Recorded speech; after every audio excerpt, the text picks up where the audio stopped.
दोस्तों, आपको इस कहानी से बहुत कुछ सीखने को मिलने वाला है, इसलिए इस कहानी को अंत तक ध्यान से जरूर सुनिएगा। तो बिना समय को गवाए चलिए कहानी की शुरुआत करते हैं। दोस्तों, इस कहानी की शुरुआत होती है एक बिजनेसमैन से, जो अपने बिजनेस को लेकर काफी चिंता किया करता था कि क्या होगा आगे आने वाले कल में और कैसे काम आगे बढ़ेगा और उनके इस व्यवसाय को उनका बच्चा संभाल पाएगा या नहीं। दोस्तों, उस बिजनेसमैन का एक लड़का भी था जो उनसे काफी बार कहता रहता था कि पापा, आप मुझे हमारे इस बिजनेस को संभालने का एक मौका दीजिए, क्योंकि अब मुझे भी बिजनेस करना आ गया है। लेकिन वो व्यक्ति कभी भी अपने बेटे को मौका नहीं देता। एक दिन इस बिजनेसमैन को दिल का दौरा पड़ जाता है और इसके चलते उनको हॉस्पिटल में भर्ती किया जाता है। जैसे ही ये खबर उनके बेटे को पता चलती है, उनका बेटा दौड़कर पास के हॉस्पिटल में पहुंचता है। हॉस्पिटल में पहुंचने के बाद उसने ये देखा कि उसके पापा अब एडमिट हैं और डॉक्टर्स ने उससे ये कहा कि आपके पापा अब पहले से थोड़ा ठीक है और धीरे धीरे करके वे अब रिकवर हो जाएंगे। फिर उस लड़के ने अपने एक दोस्त को कॉल करके वहां पर बुला लिया। फिर उसका दोस्त वहां पर आता है और उसे पूछता है कि क्या हुआ भाई। फिर उस बिजनेसमैन के लड़के ने अपने दोस्त से कहा कि मेरे पापा को दिल का दौरा आया है और उन्हें अस्पताल में एडमिट किया हुआ है। इसके बाद उस बिजनेसमैन का लड़का अपने दोस्त से कहता है कि चलना जरा बाहर चल के आ जाते हैं, बहुत देर हो गई है इधर। और फिर वो दोनों अस्पताल से बाहर चले जाते हैं।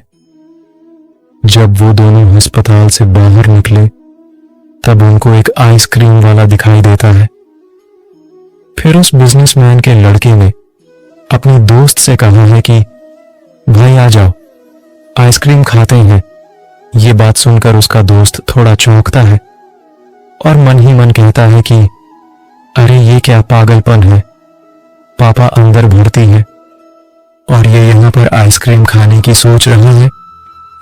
फिर उन दोनों ने आइसक्रीम खरीद ली और वे दोनों आइसक्रीम खाने लगे।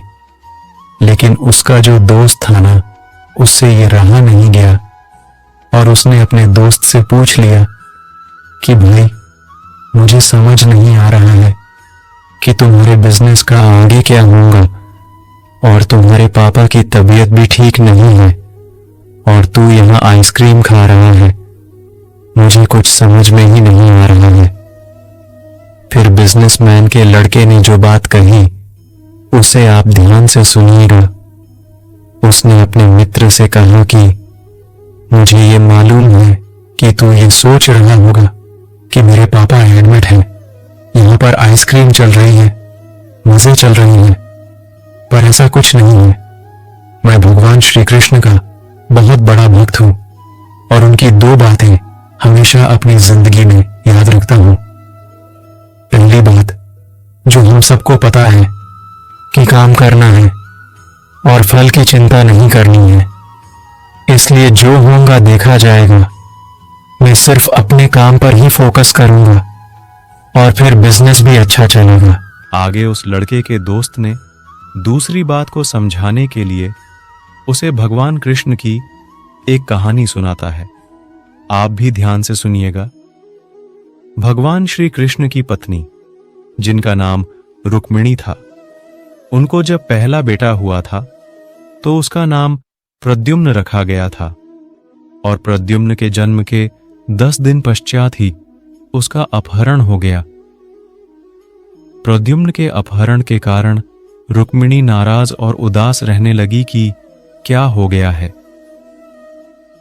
भगवान श्री कृष्ण रुक्मिणी जी से कहते थे कि चिंता मत करो, क्योंकि प्रद्युम्न जहां पर भी होगा ठीक होगा। लेकिन इतना समझाने के बावजूद भी रुक्मिणी अपने बच्चे की चिंता में उदास और निराश रहती थी और इस तरह चिंता करते करते रुक्मिणी जी के 18 साल बीत गए। 18 साल के बाद जब प्रद्युम्न द्वारका में वापस आए तो उनके साथ में उनकी पत्नी मायावती भी थी। अब समस्या ये थी कि मायावती की उम्र प्रद्युम्न से 20 साल ज्यादा थी। ये देखकर रुक्मिणी पहले तो खुश हुई कि बच्चा वापस आ गया, और दुखी भी इसलिए हो गई क्योंकि इतनी बड़ी लड़की से शादी कर ली थी। रुक्मिणी फिर से भगवान श्री कृष्ण से जाकर कहने लगी कि ये क्या हो गया। फिर भगवान श्री कृष्ण जी ने मां रुक्मिणी जी से कहा कि जो हो गया है उसको स्वीकार करके चिंता मत करो और आगे बढ़ो। लेकिन मां रुक्मिणी ये कह रही थी कि बड़ी लड़की से शादी क्यों कर ली, क्या यही लड़की मिली थी? वो इस बात को स्वीकार नहीं कर पा रही थी। इसके कारण 8 साल तक मां रुक्मिणी जी दुखी और निराश रही, और 8 साल के बाद रुक्मिणी जी ने यह स्वीकार कर लिया कि प्रद्युम्न ने जो यह शादी करी थी वो ठीक है और इसके लिए ज्यादा चिंता करने की जरूरत नहीं है। दोस्तों, एक तरीके से मां रुक्मिणी जी ने अपने जिंदगी के 26 साल उदासी में बिता दिए।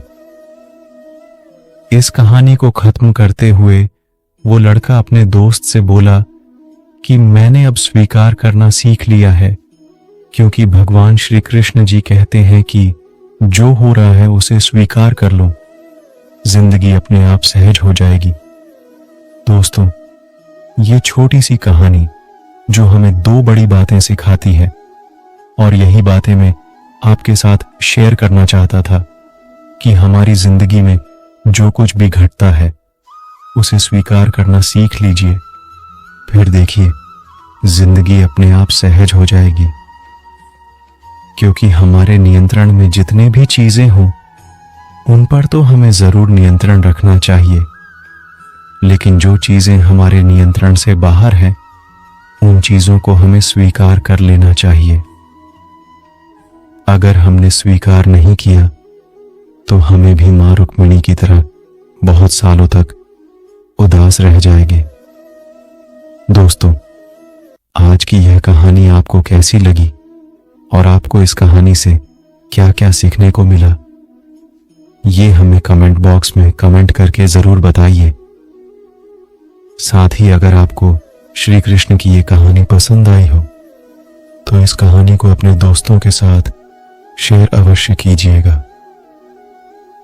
जय श्री कृष्ण, जय राम।